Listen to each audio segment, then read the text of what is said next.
Bon, allons regarder Blast, les amis. Raphaël Arnaud est de retour. Il est de retour. On va... alors, je ne sais pas si on va regarder les 1h13. J'avoue que c'est très dense, c'est très long.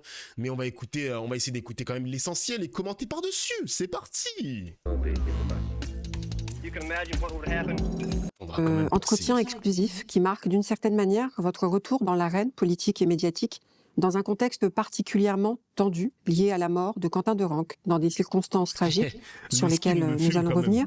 Vous êtes député de la France insoumise du Vaucluse et vous avez été le cofondateur en 2018 du collectif antifasciste La Jeune Garde, dissous en 2025. Collectif dont plusieurs membres seraient impliqués dans la mort de Quentin Derenque, militant d'extrême droite radicale, dans le cadre d'une rixe qui lui a été fatale. Parmi les 11 interpellés initiaux, on relève 9 mises en examen, dont 2 qui concernent un ex de vos stagiaires et un collaborateur. Une enquête a été ouverte pour homicide volontaire. Votre assistant parlementaire, Jacques-Élie Favreau, est poursuivi pour complicité par instigation. À ce stade, les circonstances précises de l'altercation qui ont abouti à la mort de Quentin Derenque ne sont pas définitivement établies Ah ouais, et les déroulant. responsabilités pénales éventuelles relèvent désormais de l'enquête judiciaire. Mais l'affaire en tant que telle qui déborde le cadre judiciaire a pris une tournure médiatique, politique inouïe, inédite, sur laquelle il nous semble important de nous arrêter avec vous. Et cela motive aussi notre décision à Blast aussi de vous entendre, étant donné que nous n'accordons que très rarement des entretiens aux acteurs et actrices de la vie politique française. Alors que votre responsabilité et plus généralement celle de la France insoumise a été largement pointée du doigt dans le drame qui a coûté la vie à Quentin En acier, Derenque, frère. votre silence après la mort de ce dernier le 14 février a été autant interrogé que votre parole est attendue aujourd'hui. Alors avant de revenir ensemble sur les faits qui sont disponibles, les ressorts, les enjeux, les instrumentalisations politiques, j'aimerais tout simplement vous demander comment vous allez et qu'est-ce qui motive aujourd'hui votre prise de parole après des semaines de silence. Raphaël Arnaud. Déjà, merci pour cet entretien qui était nécessaire parce que je pense qu'aujourd'hui, beaucoup de personnes se posent des questions. D'une part, évidemment, sur l'affaire en elle-même, mais plus globalement sur le contexte politique. Ce que ça a déclenché, ce que ça a suscité chez les gens, aussi la peur que ça a pu susciter, et à raison.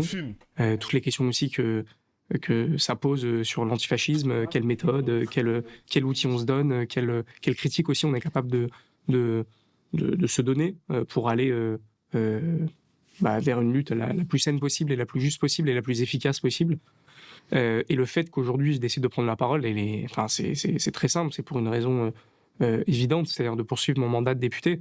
J'ai reçu d'ailleurs énormément de messages, alors au milieu des menaces de mort évidemment aussi, qui ont expliqué en partie mon silence, mais pas que, c'est un mélange de tout un tas de choses, mais beaucoup de messages. Alors les gars, juste pour vous dire, hein, s'il bégaye, c'est un peu normal. Hein. Je pense qu'il va bégayer pendant une large partie de l'interview. Le mec, il vient rompre 2 mois de silence. 2 mois quand même, les mecs. Hein. 2 mois ou 1 mois et demi exactement, je sais plus. Mais genre, les gars, essayez-le quand même.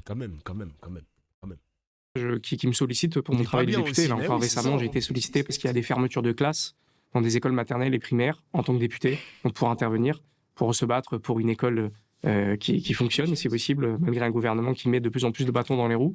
Donc c'est pour cette raison-là que je sors du silence et qu'il y a un besoin tout simplement dans le Vaucluse et plus généralement même à l'Assemblée nationale avec les travaux aussi qui reprennent. Il y avait aussi cette réalité-là que les travaux avaient été suspendus pour cause des municipales et que là ils reprennent. Donc il y avait une volonté évidemment de retourner au travail, ni plus ni moins, avec aussi, encore une fois, cette question politique qui se pose. Et la deuxième question qui est posée, c'est la question du silence. Alors déjà, ça n'a pas été un silence total. J'ai eu des prises de parole très brèves à travers mes réseaux sociaux qui me semblaient obligatoires au vu du contexte. Évidemment, en étant alarmé par la situation, par l'horreur de la mort d'un homme, d'un jeune homme. On pourra y revenir. Mais évidemment qu'en tant que militant antifasciste, ça traverse des choses terribles. Et d'ailleurs, ce que je dis dans une de mes communications rapidement, je dis tout ce que j'ai toujours redouté depuis des années à Lyon, on y reviendra certainement sur le contexte lyonnais, se déroule à nouveau. Je pensais qu'on en était sorti en partie, parce que notamment on a obtenu des victoires antifascistes qui ont permis de limiter la violence de l'extrême droite, qui ont permis de casser une certaine dynamique de violence, etc. Mais elle était bel et bien toujours présente, on y reviendra.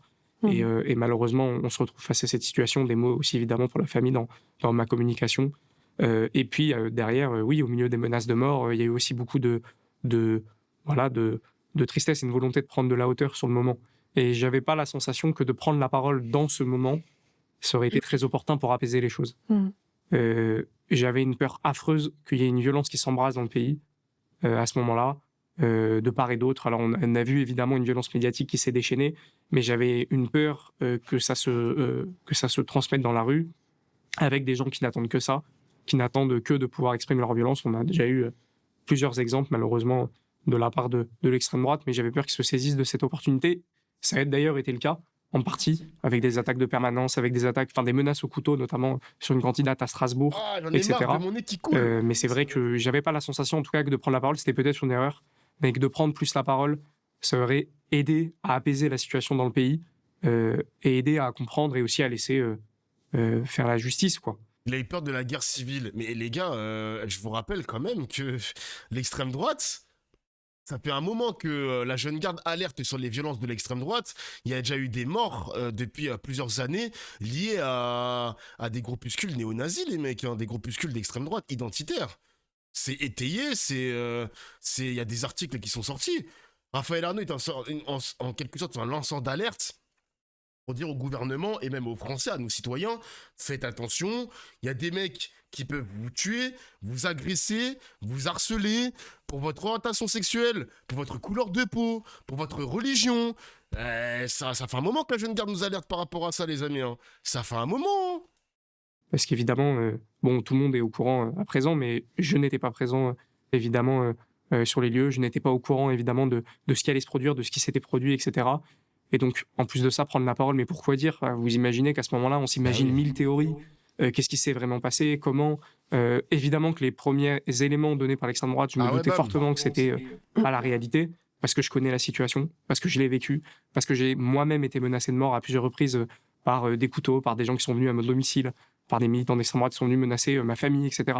Donc je connais la situation lyonnaise, le profil de ces militants-là, extrêmement violents, etc. Je connais aussi évidemment une personnalité comme Jacques-Élie Favreau avec qui j'ai travaillé. Je me doute évidemment que c'est pas quelqu'un qui souhaite la mort d'autres personnes, quand bien même le combat politique peut être dur parfois. Donc tout ça faisait que je me suis dit qu'il valait mieux pas prendre la parole, qu'il valait mieux que la justice avance Chez Milan, et puis aussi je savais que c'est une réalité, mais il faut faire toujours attention à ne pas individualiser la lutte. Je suis un des visages de l'antifascisme, mais preuve en est avec cette période et qui m'a aussi réconforté en partie, c'est de prendre la mesure que en fait, y a plein de gens qui prennent le relais, qui sont au combat, qui sont dans le combat antifasciste déjà depuis des années, et qu'il ne s'agit pas de Raphaël Arnaud, il ne s'agit pas de la jeune garde, il ne s'agit pas de telle ou telle personnalité, il s'agit d'un combat beaucoup plus large qui nous dépasse. Et si certains pensent que en détruisant un outil comme la jeune garde ou en effaçant une députation, par exemple la mienne, etc., ça ferait qu'il n'y aurait plus d'antifascisme, ils se mettent le doigt dans l'œil. Et preuve en est, c'est qu'heureusement, il y en a qui ont gardé de la dignité dans cette période et qui ont réussi à garder le cap et à poser certaines limites à l'indécence qui se déroulait sous nos yeux et à l'inversion totale des valeurs. Alors vous avez évoqué... Moi j'y pense, on va enchaîner sur l'autre question, mais d'abord il faut se poser la question de pourquoi Raphaël Arnaud il sort du silence maintenant les mecs, hein, parce que ça fait plusieurs mois qu'il ne dit rien, ça fait plusieurs mois aussi qu'il est sous les menaces de mort quand même, hein, sous les menaces de mort. Je sais qu'il y avait merde, comment on dit ça, son local sa permanence a été vandalisée et tout. Enfin, ça fait aussi 2 mois où toute la classe politique mainstream lui demande de démissionner. Ça met un pressing de fou. Là, il revient. Pourquoi? Bah, les amis, là, les municipales sont passées, je veux bien l'entendre. Mais c'est surtout le récit initial, il s'effondre en fait. Le récit initial s'effondre. Les révélations sur le personnage de Quentin Desranques, ils s'accumulent aussi. Il y avait l'article de Mediapart qui a exposé ses tweets, son lien Facebook avec des groupuscules d'extrême droite. Le récit initial s'effondre. Moi, je me rappelle que jour 0, jour 1, ça a dit que c'était un petit ange, que c'était un mec qui voulait juste manifester pacifiquement avec le collectif Némésis et tout. Mais excusez-moi, mais bizarre quand même, hein.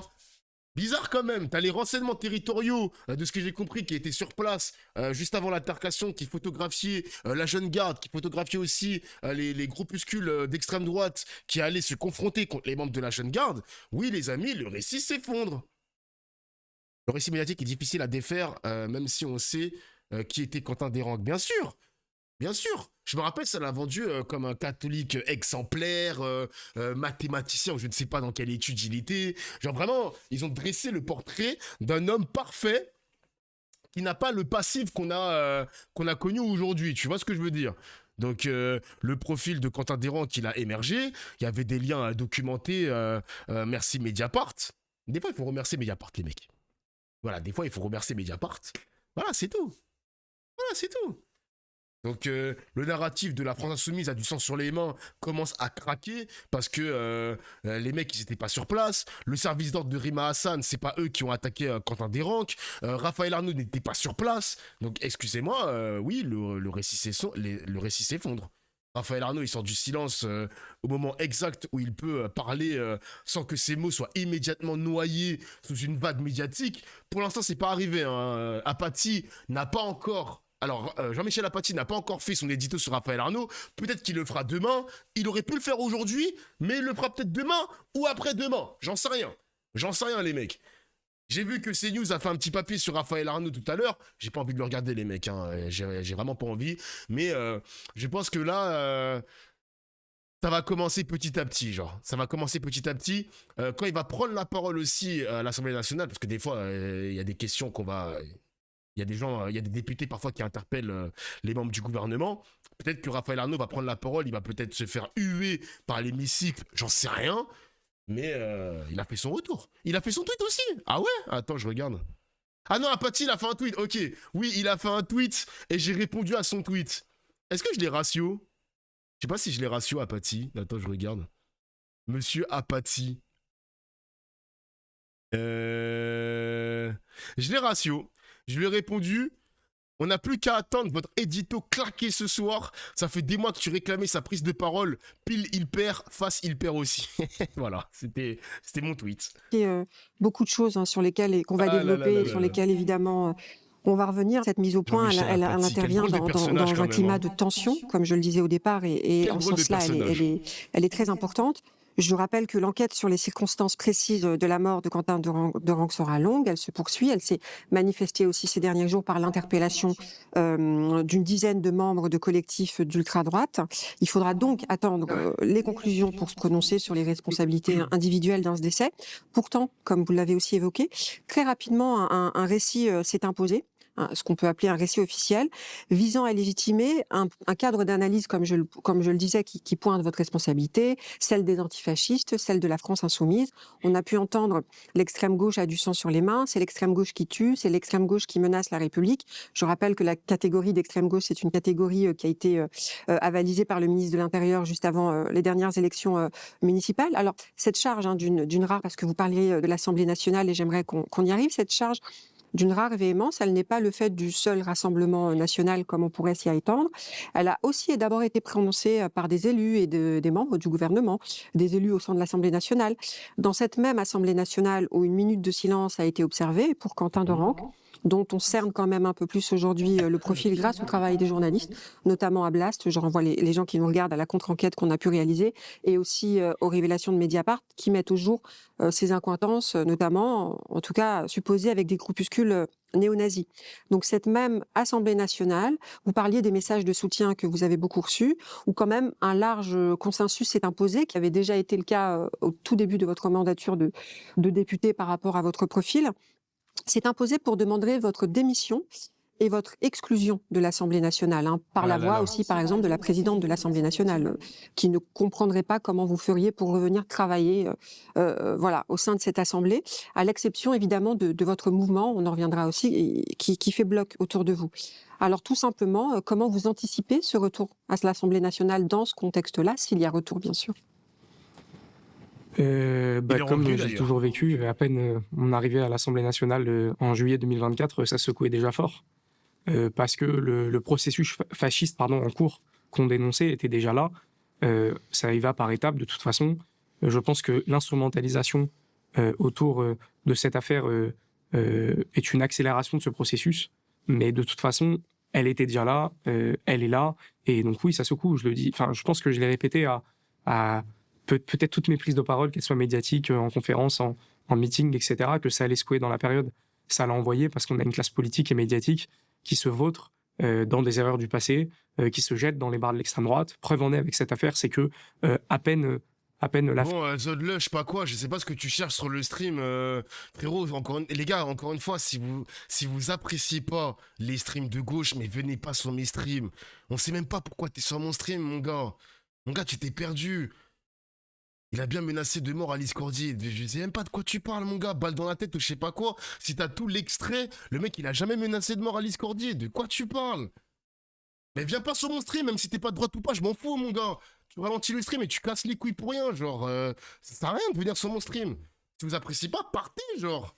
Il y a Sardoche qui stream si vous le souhaitez, hein. l'affaire avait éclaté, qu'on ne connaissait pas vraiment les circonstances, qu'ils reprenaient tous unanimement, de façon avec certaines fois de la nuance, mais tous unanimement la version donnée par des néo-nazis C'est pas moi qui étaient les banne, en interviewés plus, sur les ça, vous plateaux, l'avez banne. qui pouvaient déballer. On pouvait se douter qu'a priori, si l'affaire était horrible soit-elle, etc., c'était assez éloigné de la réalité, de ce qui s'était réellement passé. Et effectivement, bon, il y a eu cette minute de silence, il y a eu ces déclarations, je pense à Sébastien Chenu, qui dit « il était de notre tribu », en parlant de ce jeune homme qui manifestement, traînait dans les pires milieux néo-nazis, a eu des déclarations absolument ignobles, comme quoi il fallait déterrer Halimi pour la fusiller à nouveau, des propos ignobles sur Simone Veil, des propos antisémites, des propos islamophobes, des propos... Bref, tout ce qu'il y a de pire des milieux néo-nazis. Merci Et les ensuite, filles ils se pour le retrouvent face à sub. cette Merci. situation. Bon, qu'ils ont eux-mêmes provoqué en réalité, parce qu'ils laissent une place aujourd'hui au Rassemblement national, à l'Assemblée, qui est déconcertante, quoi. Ils se parlent entre eux, ils mangent ensemble, ils rigolent ensemble, ils construisent ensemble politiquement, ils votent ensemble à l'Assemblée nationale. Donc c'est pas une découverte. Et cette espèce d'inversion des valeurs, de faire croire que l'ennemi, ce serait l'antifascisme, de faire croire que ce serait la gauche, l'ennemi, que ce serait eux, les violents, etc., etc. En réalité, c'est une époque, enfin, c'est quelque chose, malheureusement, qu'on a déjà vécu. Je fais souvent le parallèle historique, je l'ai fait d'ailleurs dans plusieurs prises de parole. Je suis pas en train de dire qu'il y a un copier-coller. D'ailleurs, en termes de violence politique, heureusement, on n'est pas dans une situation similaire à celle des années 30. On est une génération qui n'avons pas connu la guerre. On est une génération nettement moins violente que les périodes passées. Mais force est de constater que les antifascistes à l'époque étaient déjà considérés comme des parias, des gens qui d'une part n'avaient pas accès à ces institutions, mais même pire que ça, qui étaient traités comme des terroristes. La fameuse affiche rouge, reprise évidemment posée par les nazis qui occupaient à cette époque la France, mais relayée par l'ensemble de la presse de l'époque dominante, relayée par l'ensemble des politiques quand même de l'époque, etc. C'est des gens qui ont été emprisonnés, c'est des gens qui ont été ensuite fusillés. Donc on sait cette histoire, on la connaît, et c'est en train à nouveau de se redérouler sous nos yeux. Vous avez été qualifié d'ailleurs de nouveau fasciste par une certaine presse. Il y a eu d'extrême droite, ouais. des unes qui vous qualifiaient le visage des nouveaux fascistes. Donc on est Absolument. effectivement dans cette... La confusion est Marianne, les nouveaux fascistes LFI dans la tourmente. Quel scandale, hein. Vraiment, quel scandale.